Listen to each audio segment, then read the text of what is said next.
हाँ, तो देखते हैं न्यूक्लियर केमिस्ट्री का असाइनमेंट नंबर फर्स्ट है। तो फर्स्ट क्वेश्चन है कि radioactive isotope use to locate brain tumours is.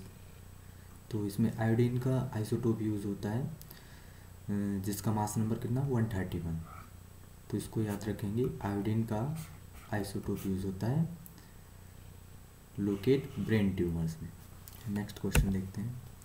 Next numerical है the half life of radio active nuclei is 20 years if a sample of this nuclei has an activity of 64 disintegrations per minute. It's activity पूछी गई कितने साल बाद, 100 साल बाद। तो सबसे पहले हम लोग को पता है जो जितनी भी रेडियो एक्टिव रिएक्शंस होती है फर्स्ट ऑर्डर रिएक्शंस होती हैं। फर्स्ट ऑर्डर रिएक्शन, जब भी हम फर्स्ट ऑर्डर रिएक्शंस पढ़ते हैं, first order rate of reactions पढ़ते हैं, तो सबसे पहले एग्जांपल कौन सा आता है, रेडियो एक्टिव रिएक्शंस का।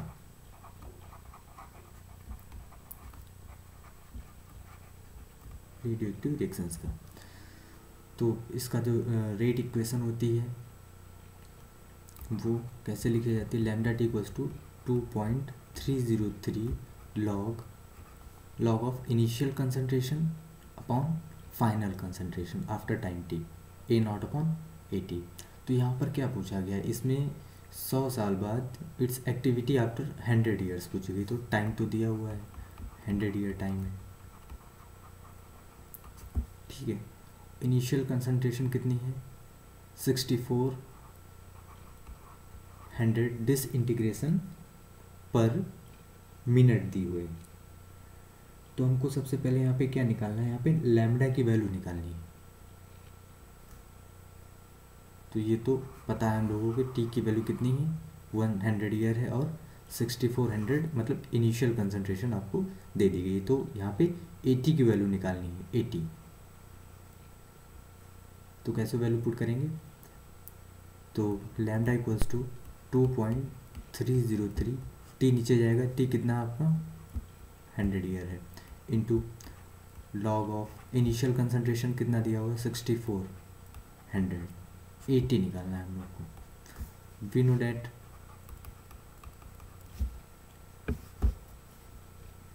हाफ लाइफ जो होती है वो 0.693 अपॉन के होती है, या लैम्डा होती है, ठीक है। तो लैम्डा की वैल्यू यहाँ से निकाली जा सकती है। हाफ लाइफ आपको दी हुई है कितना, 20 years है। तो लैम्डा की वैल्यू यहाँ से निकाल लीजिए, 0.693 अपॉन 20। ये वाली लैम्डा की वैल्यू उठा करके यहाँ पे रख दी जाएगी। तो 0.693 upon 20 equals to 2.303 upon 100 into log of 6400 upon 80। तो इसको कैलकुलेट करने के बाद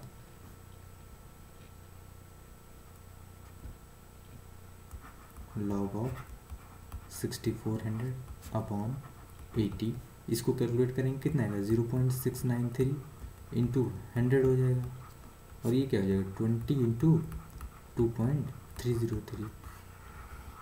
इसको कैलकुलेट कर लेंगे, और यहाँ पे लॉग m इंटू एन क्या होता है, log m plus log n, log m by n क्या होता है, log m minus log n। तो ये वैल्यू जो माइनस की हो जाएगी तो हम इधर लेके आएंगे तो क्या हो जाएगा, लॉग ऑफ 80 इक्वल्स टू, ये उधर मल्टीप्लिकेशन में ही चला जाएगा। तो 20 इंटू 2.303 अपॉन 0.693 इंटू 100 और किया लॉग ऑफ 6400। तो इसको कैलकुलेट करने के बाद जो 80 की वैल्यू आएगी वो अप्रॉक्स आपकी 200 आएगी। तो आंसर इसमें कौन सा करेक्ट हो, answer option number C is correct. Next question is in this process uranium convert हो रहा है थोरियम में। तो आपको बताना है कि एक्स यहाँ पे क्या है, एक्स बताना है यहाँ पे क्या है। तो इसमें क्या होता है, जो यूरेनियम है 23492, ये किस में कन्वर्ट हो रहा है, 230 अपॉन 90। ऊपर क्या लिखा होता है, मास नंबर, नीचे क्या होता है, एटॉमिक नंबर। इसको क्या बोलते हैं, ये मास नंबर है, ये क्या है तुम्हारा एटॉमिक नंबर है। तो ऐसे इन टाइप के क्वेश्चन को करने के लिए क्या करना होता है, जो लेफ्ट हैंड साइड में जितना भी नंबर दिया होता है मास नंबर, वो right hand side mass number के इक्वल होना चाहिए। ऐसे एटॉमिक नंबर भी इक्वल होना चाहिए। तो यहाँ पे क्या है, एक्स कोई पार्टिकल एमिट हुआ है, तो कैसे पता करेंगे कौन सा पार्टिकल एमिट हुआ है। तो 234 मैंने बताया कि left hand side equals to right hand side होनी चाहिए, तो 234 इक्वल्स टू 230। तो अभी कितना इसमें ऐड किया जाए, लेट सपोज यहाँ पे मैंने x मान लिया, मास इसका x है और एटॉमिक नंबर इसका y है प्लस x, ऊपर वाली सारी वैल्यूज़ को ऐड कर लिया, 234 230 प्लस x। तो यहाँ से x कितना निकल के आएगा, x इक्वल्स टू 4 निकल के आएगा। ऐसे ही एटॉमिक नंबर की इक्वेशन लिखी जाएगी, तो 92 इक्वल्स टू 90 प्लस y, तो y की वैल्यू यहाँ से कितनी आ जाएगी 2। तो इन दोनों से कौन सा पार्टिकल हम लोग का बन रहा है, x क्या है तुम्हारा मास नंबर 4, y क्या है एटॉमिक नंबर 2, तो 2He4 ही होता है, 2He4 होता है। तो आंसर नंबर ऑप्शन नंबर कौन सा करेक्ट है, डी, हीलियम मतलब अल्फा पार्टिकल। और अल्फा पार्टिकल को कैसे लिखा जाता है, 2He4 2+। जनरली हम लोग लिख कैसे देते हैं और सब बुक्स में कैसे लिखा पाया जाता है, ऐसे लिखा पाया जाता है 2He4। ओके, तो answer number D is correct, option number D is correct. Next question is in the following equation x, same type question है, वैसे क्वेश्चन पूछा गया इसमें भी। इसमें 241 दिया गया है, मास नंबर 95, इसको अल्फा पार्टिकल कैप्चर कराया जाता है। तो अल्फा पार्टिकल 2He4 होता है, ठीक, gives out 243 BK 97 plus x. तुमको यहाँ पे क्या बताना है, एक्स बताना है, एक्स क्या होगा। तो left hand side equals to right hand side कर लीजिएगा, 241 प्लस 4 इक्वल्स टू 243। इसको क्या मान लिया जाए कि मास नंबर इसका एक्स है, इसका मास नंबर कितना है वाई है, तो प्लस एक्स। तो यहाँ से कैलकुलेट करो कितना आएगा, 245 हो गया इधर, इक्वल्स टू 243 प्लस एक्स। तो एक्स इक्वल्स टू कितना आया यहाँ पे 2 आ गया, एक्स इक्वल्स टू 2।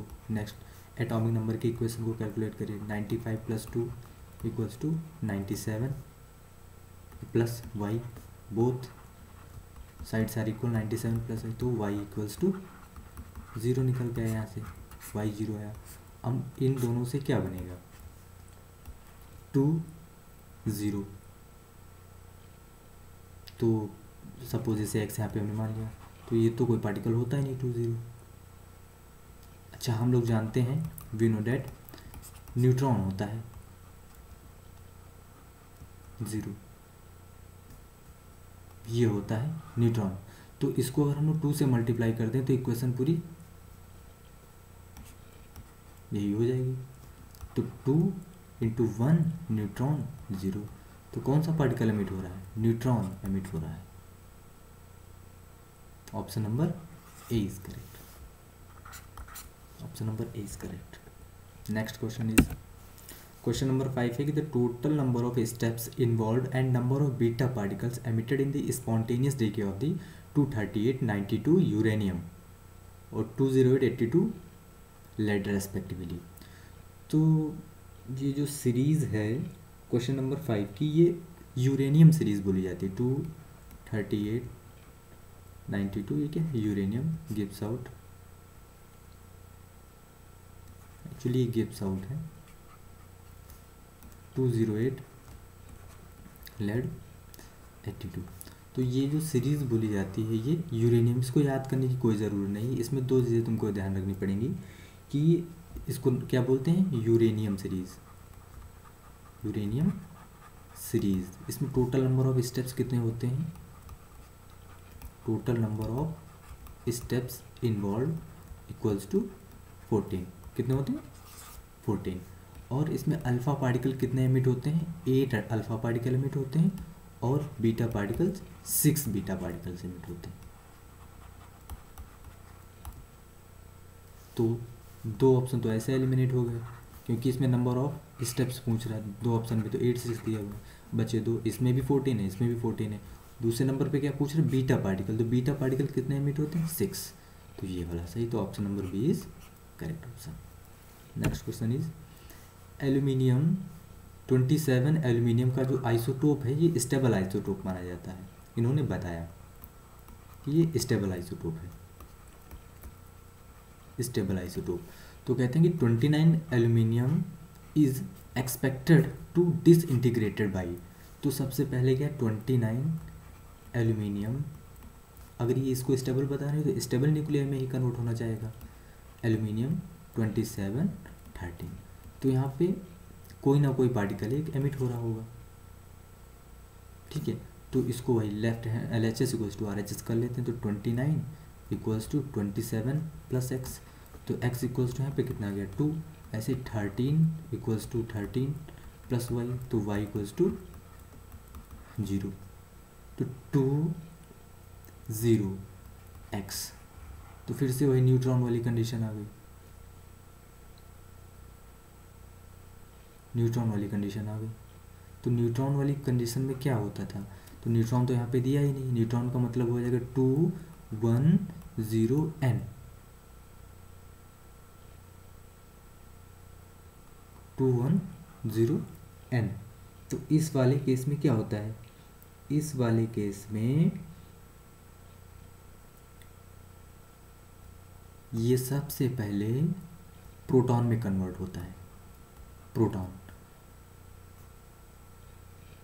में कन्वर्ट होने के बाद, क्योंकि यहाँ पे अब एटॉमिक नंबर 1 से इंक्रीज़ किया है, तो अब ये एटॉमिक नंबर 1 से डिक्रीज़ किस में करेगा, बीटा पार्टिकल में। जब बीटा पार्टिकल एमिट हो जाएगा तो आपका मास नंबर इक्विलिब्रियम में 1 था, यहाँ पे भी 1 है, और ये 0 और +1 -1 ये 0 हो गया। तो सेकेंड ऑप्शन, या तो ऑप्शन फर्स्ट होता कि इसमें न्यूट्रॉन दिया ही नहीं है। नेक्स्ट नंबर पे क्या एमिट हो रहा है,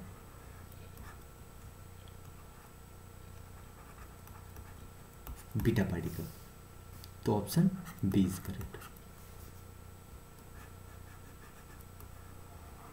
नेक्स्ट नंबर पे क्या एमिट हो रहा है, बीटा पार्टिकल, तो B option is correct. Next question is in the boron neutron capture therapy the initial boron isotope used and the particle generated after the neutron capture respectively. अच्छा, इस boron neutron capture therapy में जो initial जो boron use होता है वो 10 जिसका mass number होता है, आइसोटोप होता है बोरॉन का, वो वाला यूज़ होता है।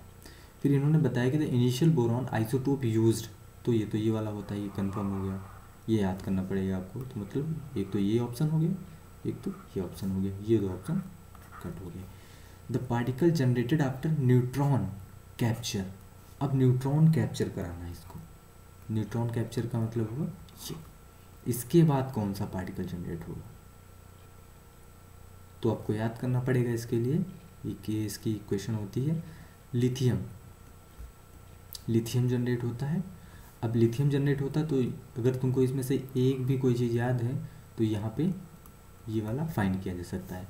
लिथियम मतलब 7, ओवरऑल कितने हैं इधर 10 + 1 इक्वल्स टू 7 प्लस, मान लो इसको कोई बी है, ये x है, ये y है, तो x यहाँ से निकल के आया 11 - 7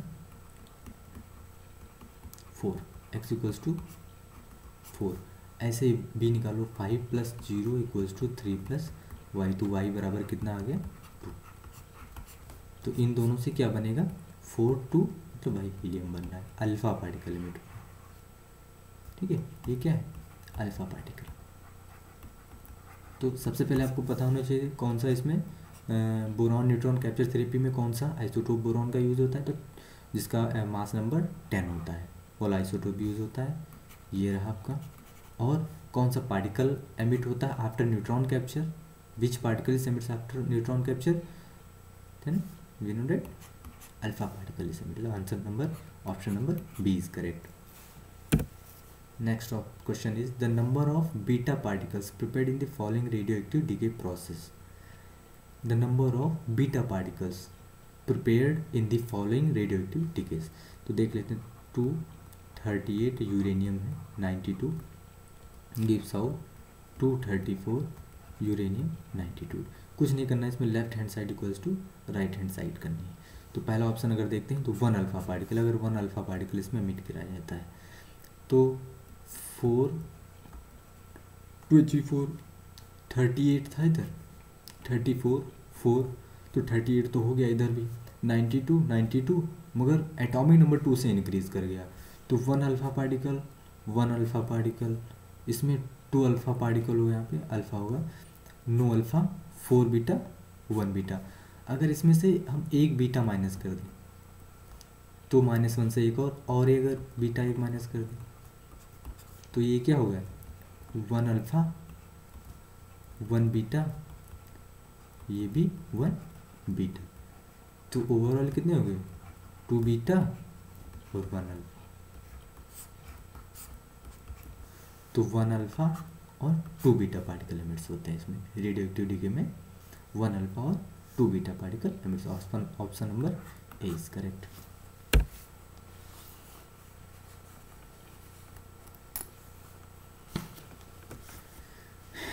क्वेश्चन नंबर 9 क्या है, ये जैम 2016 में पूछा गया है कि द आइसोटोप 214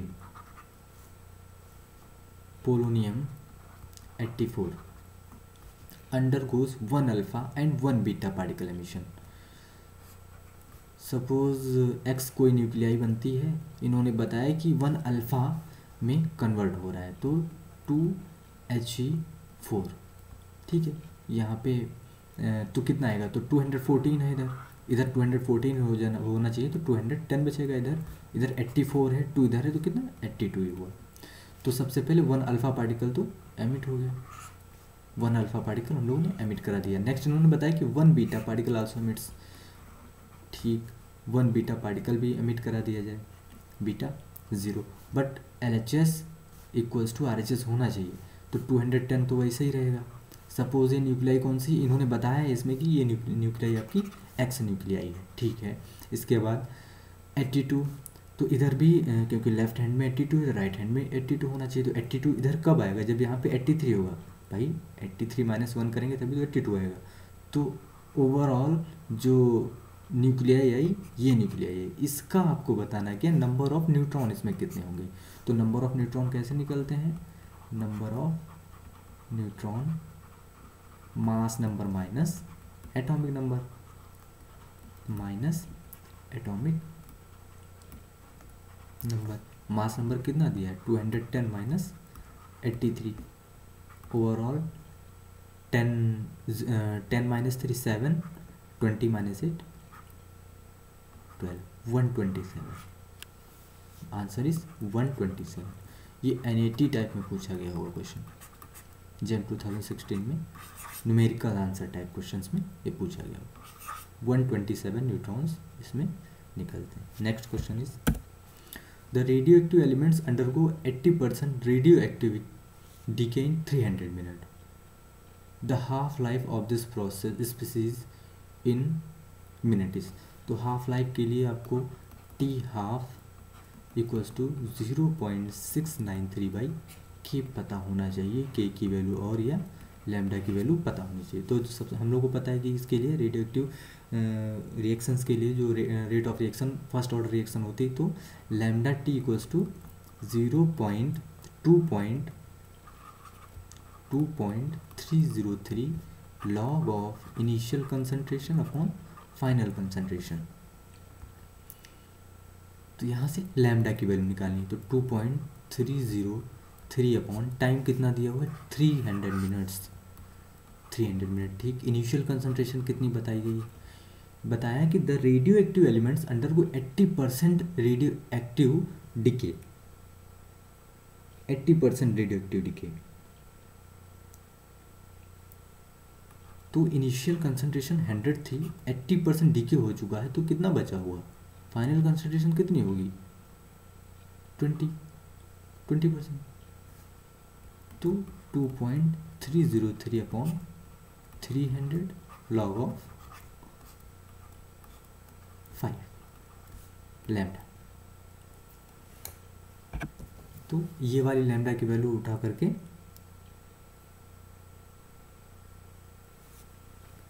रख देंगे हम लोग टी हाफ में।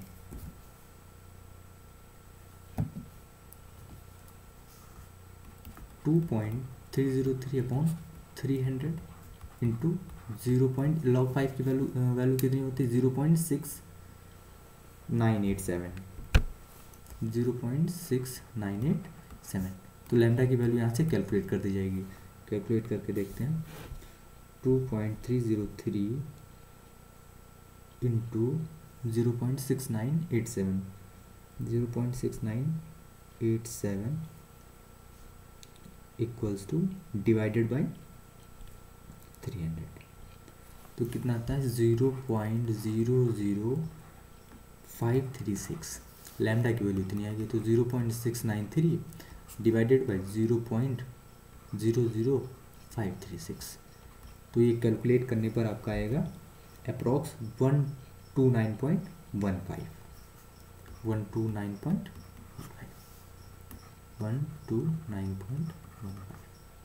Half life of the.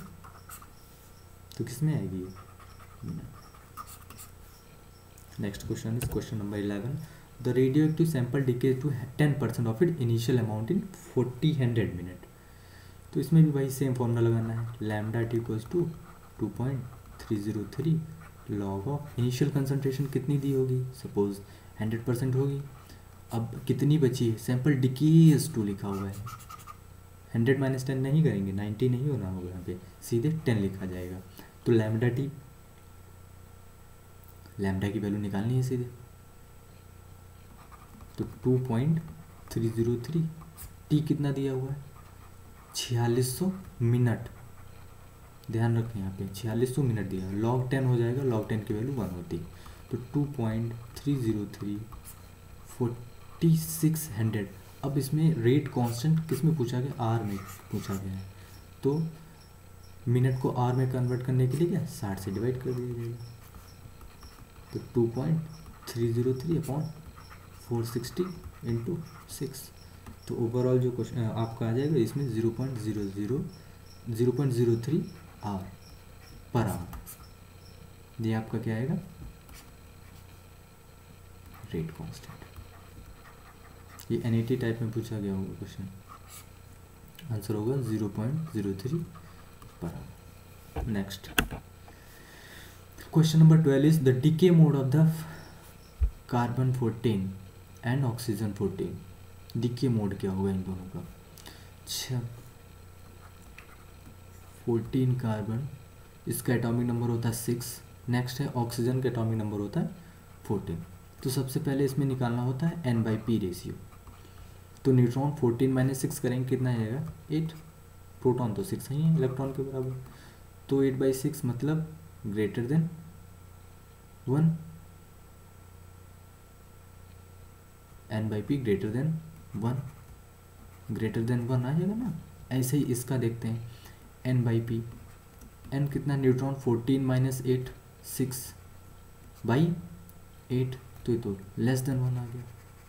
अच्छा, दोनों का एटॉमिक नंबर कितना है? 6, जो कि लेस देन है 20 से। इसका भी एटॉमिक नंबर कितना है? 8, लेस देन है 20 से। तो बोथ न्यूक्लियाई का जो एटॉमिक नंबर है लेस देन 20 है।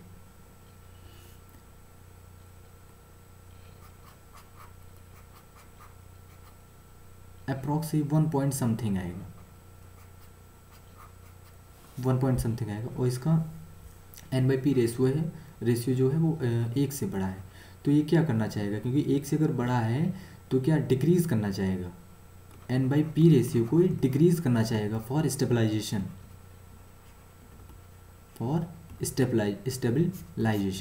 स्टेबलाइजेशन के लिए ये डिक्रीज करना चाहेगा। और इसका क्या है? 1 से कम है, तो ये क्या N/P रेशियो अपना इंक्रीज करना चाहेगा। तो डिक्रीज करने में क्या, एक तो बीटा डीके आता है, दूसरा क्या आता है? Positron emission. डिक्रीज करने के लिए बीटा डीके आता है और इंक्रीज करने के लिए N/P रेशियो इंक्रीज करने के लिए प्रोटॉन एमिशन आता है। इसमें प्रोटॉन एमिशन हो गया, अल्फा हो गया, मतलब 2He4 प्रोटॉन एमिशन या इलेक्ट्रॉन कैप्चर। इसमें n/p रेशियो डिक्रीज करने के लिए दो आते हैं, कौन सा, -1 बीटा मतलब बीटा एमिशन या न्यूट्रॉन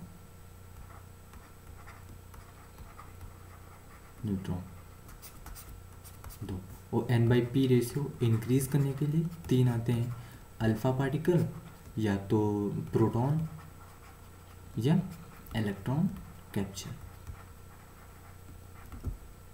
ओके, तो answer option number C is correct 12th में। नेक्स्ट क्वेश्चन इज फ्लोरीन का आइसोटोप है कोई, इन्होंने बताया कि 90% radioactive decay in 366 minute, the half time for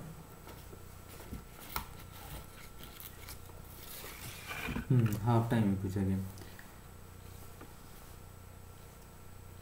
तो सिंपल इसमें फॉर्मूला लगेगा lambda equals to lambda T equals to 2.303 by t log of initial concentration upon final concentration. Half life पूछी गई, हाफ लाइफ पूछे जाने के पहले हमको लैम्डा कैलकुलेट करना हो, तो लैम्डा इक्वल्स टू 2.303, टी कितना दिया हुआ है 366 minute, log of initial concentration कितना है 100% होगा, 90% रेडियो एक्टिविटी के 90 - 10 इक्वल्स टू 10, लॉग 10 की वैल्यू 1 हो गई, तो 2.303 अपॉन 366 इंटू 1, तो लैम्डा की वैल्यू ये आ गई। टी हाफ में इसको रख दीजिए, तो t half equals to 0.693 by lambda, तो 0.693 बाई लैम्डा कितना 2.303 इंटू 366।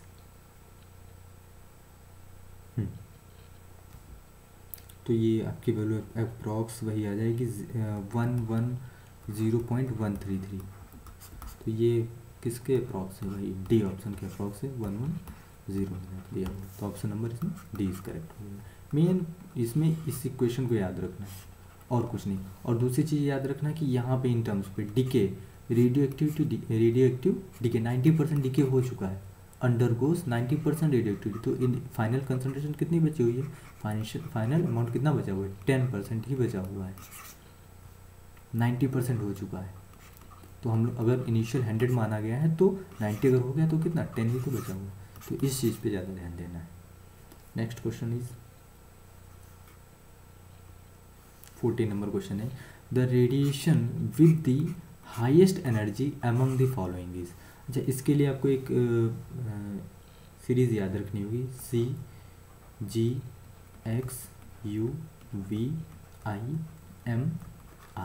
सी से क्या है कॉस्मिक रेज, जी से गामा रेज, एक्स से एक्स रेज, इसे अल्ट्रावायलेट, विजिबल, इंफ्रारेड, माइक्रोवेव्स और रेडियो वेव्स। तो लेफ्ट टू राइट जाने पर वेवलेंथ बढ़ती है, इसमें क्या पूछा गया है, highest energy, we know that equals to H new,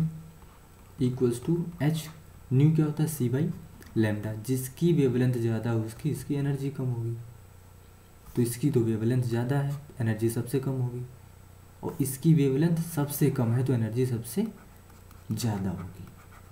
इसमें यही तो पूछा गया हाईएस्ट एनर्जी, तो कॉस्मिक तो कहीं ऑप्शन में नहीं है।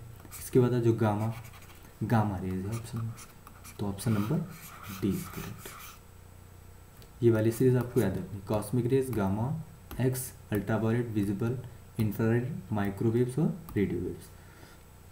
और लेफ्ट टू राइट जाने पर वेवलेंथ बढ़ती है, तो ज़्यादा जिसकी वेवलेंथ होगी उसकी एनर्जी सबसे कम होगी, तो जिसकी सबसे कम वेवलेंथ होगी उसकी एनर्जी सबसे ज़्यादा होगी। नेक्स्ट क्वेश्चन इज, इसमें option number D is correct है। Next question, the radiation intensity of a sample of radio active sodium, जिसकी हाफ लाइफ दी हुई है 15 our,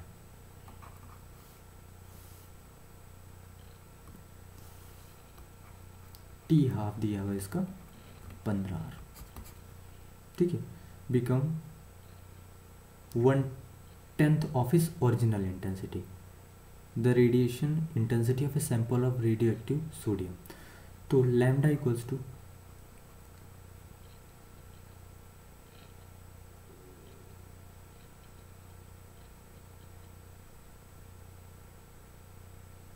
lambda equals to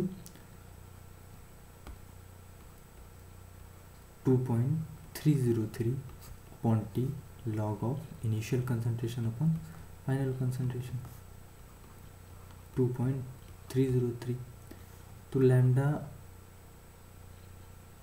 half दिया हुआ है यहाँ पे, नहीं टी हाफ दिया हुआ है 0.693 अपॉन लैम्डा होता है। तो लैम्डा यहाँ से हम लोग निकालेंगे ना 0.693 अपॉन 15, तो लैम्डा की वैल्यू यहाँ से आ गई। लैम्डा की वैल्यू हम लोग यहाँ पे पुट कर दें तो 0.693 अपॉन 15 बचा क्या टी लॉग ऑफ। अब क्या बोले यहाँ पे बिकम 1/10 ऑफ इस ओरिजिनल इंटेंसिटी। सपोज 100 थी, उसकी 1/10वीं बची हुई है, तो 100 से 100 गया, ये ऊपर जाएगा log 10। log 10 की वैल्यू क्या हो जाएगी 1, तो 2.303 अपॉन टी इंटू 1 0.693 अपॉन 15। यहाँ से टी की वैल्यू निकाल ली जाएगी। टी की वैल्यू कितनी आएगी 2.303 अपॉन 0.693 इंटू 15 आएगी, जो कि ये 49 पॉइंट समथिंग की अप्रॉक्स आएगी। तो 49 पॉइंट समथिंग किसके बराबर है, इक्विवेलेंट है किसके, ऑप्शन नंबर सी में 50 आर के इक्विवेलेंट है। तो ऑप्शन नंबर इसमें सी करेक्ट होगा, 15 का C. Next question is 16th question है एटॉमिक मास यूनिट AMU। ये किसके इन्वर्सली प्रोपोर्शनल होता है, एवोगैड्रो नंबर के, एवोगैड्रो नंबर के प्रोपोर्शनल होता है, इन्वर्सली प्रोपोर्शनल। एवोगैड्रो कितना होता है, NA से कहीं कहीं लिखा होता है, तो 6.022 इंटू 10⁻23 पार्टिकल्स ये होता है। अगर एवोगैड्रो में नहीं दिया हुआ है, सिंपल अगर पूछ रहे हैं कि इसकी वैल्यू क्या होगी, तो 6.022 इंटू 10⁻23 पार्टिकल्स होते हैं। तो इसको सॉल्व किया जाएगा तो समथिंग 0.166 इंटू 10⁻23। तो इसको सॉल्व करोगे तो 1.66 इंटू 10⁻24 पार्टिकल्स ये आ जाएंगे। तो इसमें ऑप्शन नंबर 20 करें तो ये इन्वर्सली प्रोपोर्शनल होता है। Next question is what is the decay constant for a radioactive isotope which decreases to 34% of its original mass in 2.48 hour. Decay constant lambda की वैल्यू पूछी गई, तो 2.303 अपॉन टी टाइम कितना दिया गया 2.48 into log of initial concentration 100 मान लो, final कितनी इन्होंने बताया विद डिक्रीजेस टू 34%, ठीक, तो 34 सीधी। तो इसको सॉल्व करेंगे आप तो अप्रॉक्स वही 0.435 पर आवर की, तो option number D is correct. Next which of the following is found when 2 electrons are combined with a alpha particle. इसमें अब खेला होगा। अल्फा पार्टिकल हम लोग जनरली लिखते कैसे हैं, alpha particle denoted by 2 helium 2 He4 ऐसे लिखते हैं, और अल्फा ऐसे लिखते हैं, जनरली ऐसे ही लिखा मिलता है, ठीक। एक्चुअल में होता क्या है He2, क्योंकि ये न्यूक्लियाई होते तो इस पर 2 पॉजिटिव चार्ज होते हैं। इन जनरल बुक्स में ऐसे लिखा होता है, बट इस पर 2 पॉजिटिव चार्ज होते हैं। तो अब यहाँ पर इसका ही काम है, ठीक। इसमें बताया which of the following is found when 2 electrons are combined. तो इसमें 2 इलेक्ट्रॉन को कंबाइन करा दीजिए, 2 इलेक्ट्रॉन की कमी तो यहाँ पे है। ये क्या है न्यूक्लियाई, यहाँ पे क्या बन जाएगा हीलियम का एटम बन जाएगा, ठीक, हीलियम। तो सीधे क्या हो जाएगा option number 20 correct. Question number 18 का option number B is correct. Next question is the amount of carbon isotope in a piece of wood is found to be 1/6 of that present in fresh piece of wood. Calculate the age of the wood. Half life दिया हुआ है इसका T half, तो यहाँ से lambda calculate कर लेंगे। तो टी हाफ 0.693 मतलब 5577, तो लैम्डा तो यहाँ से आ गया। ठीक, हमको क्या बताना, the amount isotope in a piece of wood is found इतना in a fresh, calculate the age of the, तो टी फाइंड करना है। We know that lambda T equals to 2.303 log of initial concentration, initial stage पे जो भी आपका matter है और फाइनल स्टेज पे जो भी पहुंच गया है। तो लैम्डा की वैल्यू तो पता ही चल गई, टी यहाँ से निकालना है 2.303 upon lambda log of initial concentration, माना कि 100 थी, अब उसका 1/6वां पार्ट बचा हुआ है। ठीक, तो 2.303 लैम्डा की वैल्यू यहाँ पे पुट कर दीजिएगी। लैम्डा कितना 0.693 अपॉन में, तो ये मल्टीप्लिकेशन में आ जाएगा 5577। ये क्या है, 100 से 100 कट गया, ये अब ऊपर चला जाएगा तो लॉग ऑफ क्या हो जाएगा, लॉग ऑफ 6। तो टी की वैल्यू ये कैलकुलेट करने के बाद अप्रॉक्स 14419 ये साइन, ये इतना कैलकुलेट करने के बाद 14419 year. Option number A is correct. Next question is the product when the isotope 234 thorium undergo a series of 2 beta emission followed by 2 alpha emission। तो ये भी वही सिंपल है कि 234 थोरियम 90, इसमें उन्होंने बताया कि पहले 2 बीटा एमिशन होंगे, बीटा एमिशन करा दिए -1 बीटा 0, तो 90 है, इधर भी 90 रहना चाहिए, तो 91 करना पड़ेगा। ठीक, माना कि एक्स न्यूक्लियाई कोई बनी है, 234 तो सेम रहेगा क्योंकि इधर 0 है। ठीक, एक बार और बीटा एमिशन होगा -1 बीटा 0, तो 91 है, 91 इधर भी रहना चाहिए, तो यहाँ पे 92 करना पड़ेगा क्योंकि -1 इधर हम लोग कर रहे हैं, ये कोई y बन गया, 234 इधर भी रहेगा। अब इन्होंने बताया कि 2 अल्फ़ा एमिशन भी कराने पड़ेंगे, तो पहला अल्फ़ा एमिशन, पहला अल्फ़ा मिशन 2, तो ये 90 बचेगा। सपोज ये न्यूक्लियाई ए बना, इसके बाद क्योंकि 2 90 और 2 92 92 इधर भी है, और ये 234 है, 4 इधर हो गया, तो कितना बताया 230। एक तो अल्फ़ा ए हो गया, एक और अभी अल्फ़ा कराना है,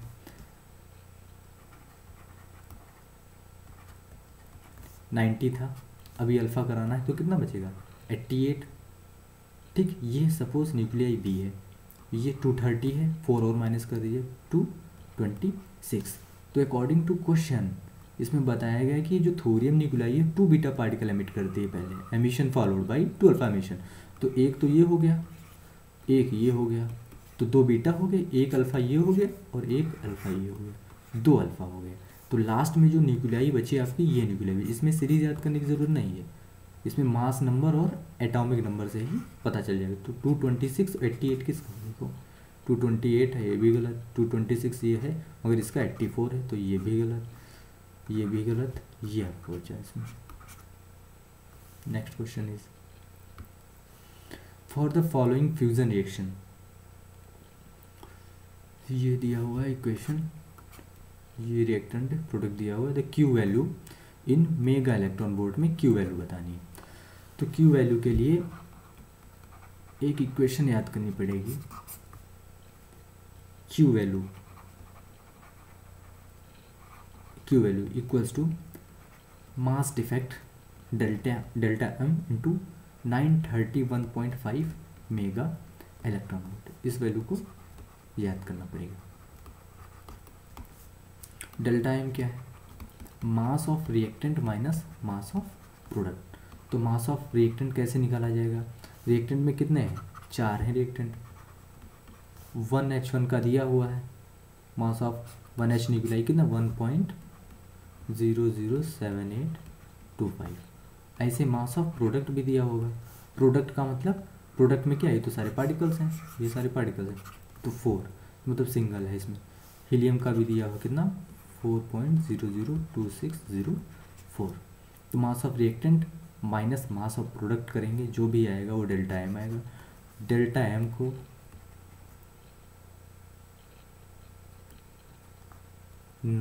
डेल्टा एम को 931.5 मेगा इलेक्ट्रॉन वोल्ट से मल्टीप्लाई कर दिया जाएगा।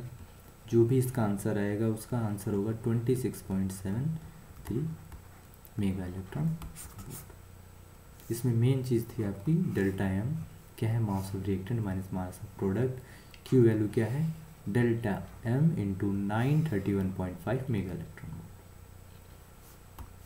तो ये था आपका न्यूक्लियर केमिस्ट्री का assignment number 1। Okay, thank you.